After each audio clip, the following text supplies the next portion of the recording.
We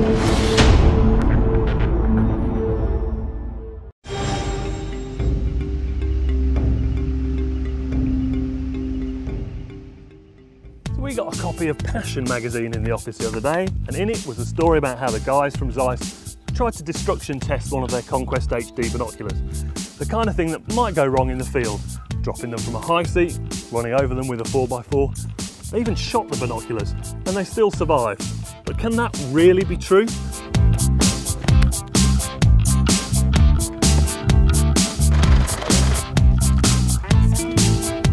Actually, it works. Take a look. So these are still crystal clear.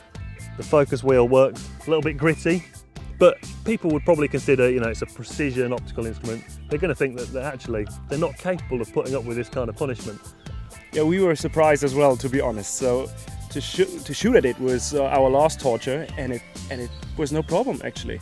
The shot pellets, they got stuck in the rubber surface, but that was it. So yeah. We were surprised as well. Okay, you work in marketing.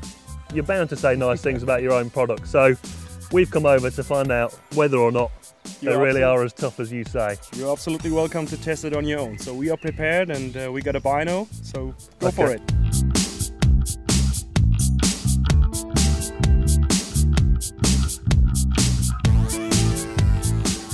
Yeah, this is your victim for today, so do me one favor, please don't be gentle. So I'll try. You will, I'm sure.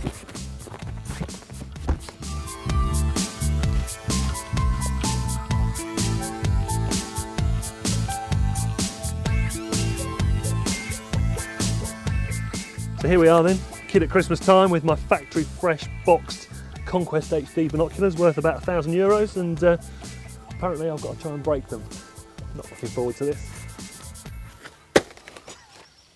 Take it out of the box, Tom! Well, the box is pretty sturdy, but apparently I'm not going to get away with it that easily. It just feels so wrong to take something which normally we'd be cherishing and looking after and taking good care of to last us a lifetime, and to treat it like this. I know what you're thinking. How likely is it that you're going to drop your binoculars from the high seat? Well, actually, it's surprisingly easy. Oh, ball.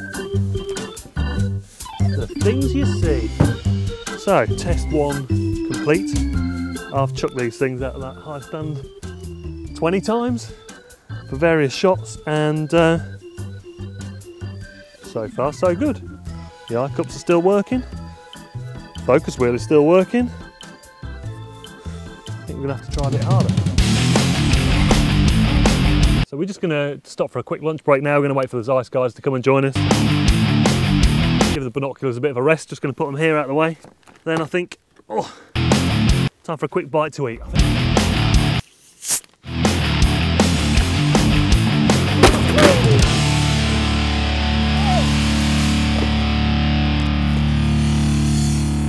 So we haven't really made much of an impression on these yet. No, not at all. And to be fair, a bit of fun that was, but it wasn't a real test because there's some fairly serious packaging in there, lots of padding, big cardboard box. But what kind of scenario are we hoping to recreate now? You are on a rush, you need to be back home early, you drop them off your pocket or just out of the backpack, and you keep on going, and you simply roll over it with your 4x4. Okay. This is the situation which can happen, and well, let's do so. If you don't trust us running over it in a box, we do it without, no worries. Okay, and we've got a 1.7 ton Isuzu D-Max, which is Rudiger's personal vehicle, and we're not on soft mud here, are we? This is a rock hard track, so that this is going to be taking the full weight of the vehicle. Yes. Okay, so let's do it. I get behind the steering wheel and you give me the instructions. This is going to break my heart to do this, but let's find out if it breaks the binoculars.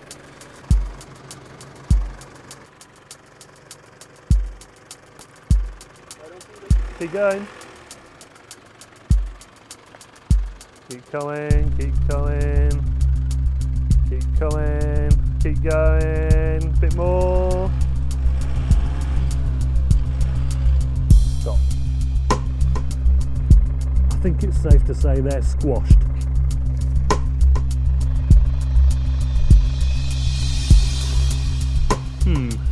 Well, they were fairly comprehensively crushed by that.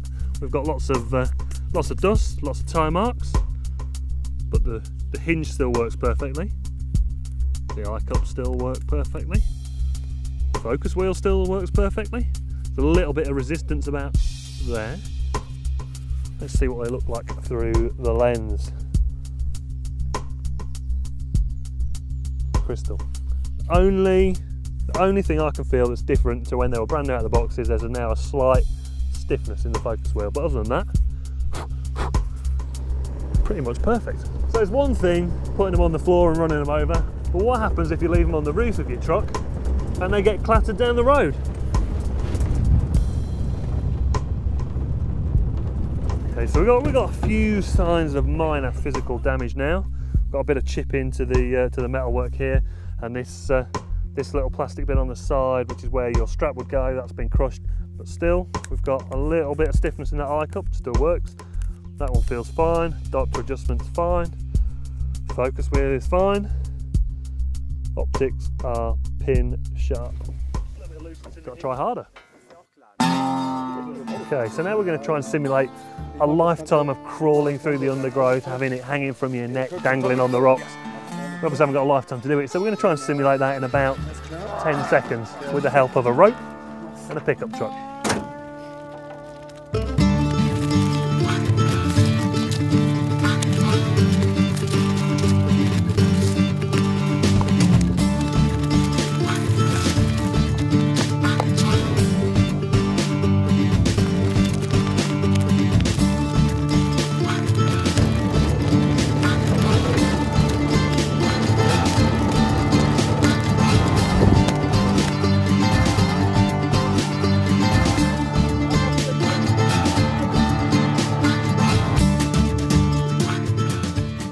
Safe to say they are now showing some signs of wear, but then they have just done about 1 kilometre up this tarmacked forest track at speeds up to about 40 kilometres an hour, which is pretty serious, let's be honest. And like I say, this is not a mud track.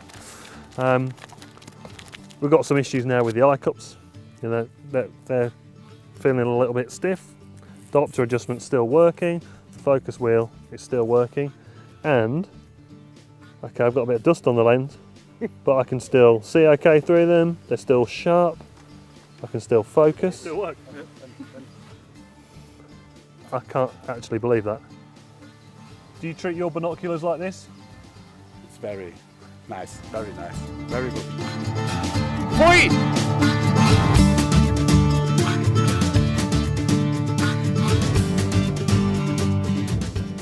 Bit of slobber, but I think we need to check their waterproofing capabilities a little bit more seriously than a bit of spit.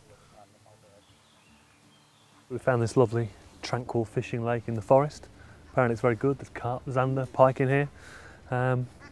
Sadly we haven't bought any fishing gear, but we are going to give the Conquest a swim, see if we can clean them up a bit and find out whether or not they still retain their waterproof properties. So here we go.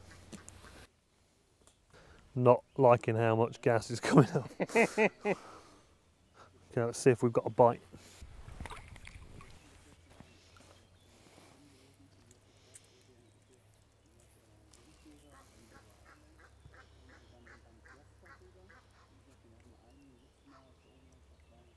I reckon they've survived that. Try again.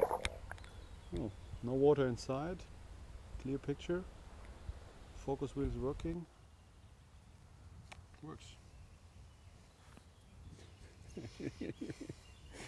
And they're a bit cleaner now. Now they are clean actually, that's good.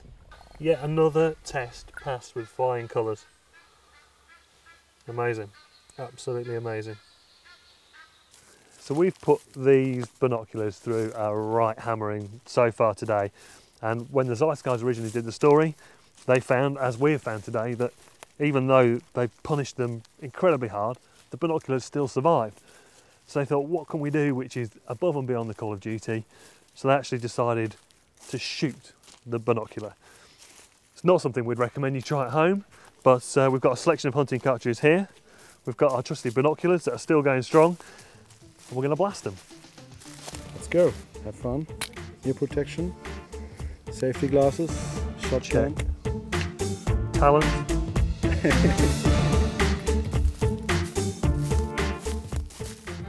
So we're going to start with a Rottweil steel game, number 4, and move our way up from there.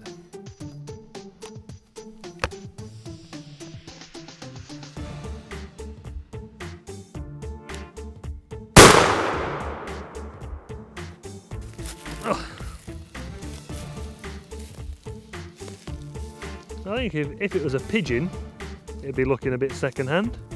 No broken glass. The focus wheel still works despite having a pellet in it.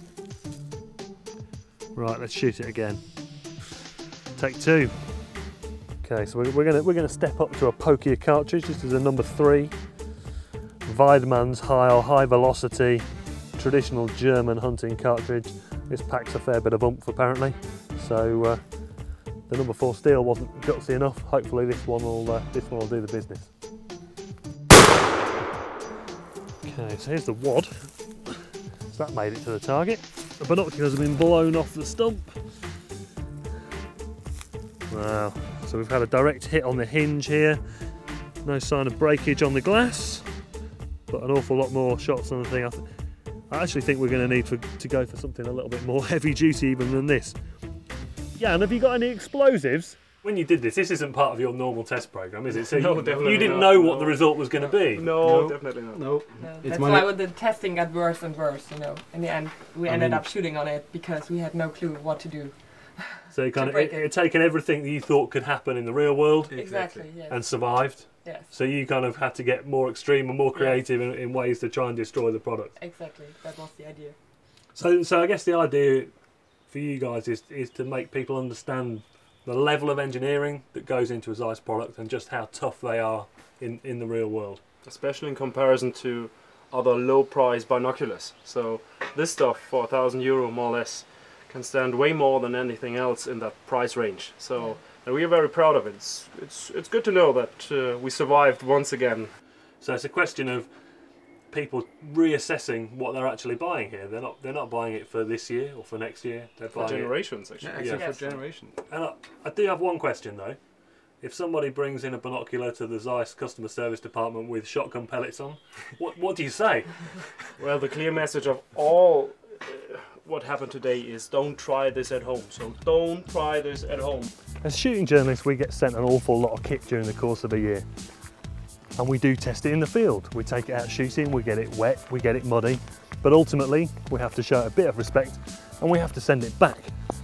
So it's been a fairly unique experience to be given a top-end binocular and been told to go out and try to destroy it. And obviously there's a serious message in there somewhere about their faith in the product and the level of engineering that goes into one of these bits of kit. But let's also be honest, it was a lot of fun. Bring on the bangs.